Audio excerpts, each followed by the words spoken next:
A special thank you to each of our subscribers who make this channel possible. Here's today's story. In a significant development for international justice, former Philippine President Rodrigo Duterte has been surrendered to the International Criminal Court, ICC. Following his arrest in Manila on charges of crimes against humanity linked to his controversial war on drugs. The 79-year-old leader, who served as president from 2016 to 2022, arrived at Rotterdam The Hague Airport in the Netherlands on a chartered flight on Wednesday after being apprehended by Philippine authorities. The ICC has stated that Duterte was arrested in accordance with an arrest warrant issued by Pretrial Chamber I, which accuses him of overseeing a campaign that led to the extrajudicial killings of thousands of alleged drug users and dealers. The court statement emphasized that Duterte is being charged with murder as a crime against humanity. Following his arrival, he was transferred to a detention unit on the Dutch coast, where he will await his initial appearance before an ICC judge in The Hague. This appearance is expected to take place in the coming days, where the court will confirm his identity, ensure he understands the charges against him, and set a date for a hearing to assess the sufficiency of evidence for a full trial. Duterte's arrest has sparked mixed reactions both domestically and internationally. Outside the ICC building in The Hague, anti-Duterte protesters celebrated his arrest, holding banners demanding justice and accountability.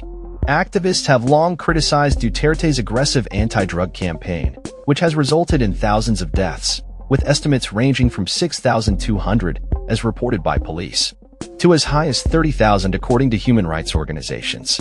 One protester, Manandro Abanes, expressed his gratitude to the ICC for taking action, stating, "This is great news for the Filipino people." Another activist, Mary Grace Labason, highlighted the stark contrast between Duterte's experience of due process and the lack of justice for the victims of his policies. However, supporters of Duterte voiced their discontent, criticizing the current administration of President Ferdinand Marcos Jr. for facilitating the former leader's arrest.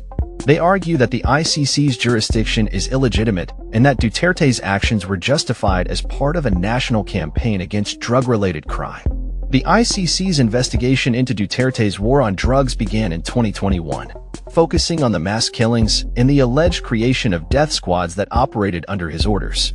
The court's warrant indicates that there are reasonable grounds to believe that Duterte is individually responsible for these crimes as an indirect co-perpetrator. As he faces potential trial, Duterte's supporters are rallying to contest the legality of his arrest, while human rights advocates are hopeful that this case will pave the way for accountability for those responsible for grave human rights violations.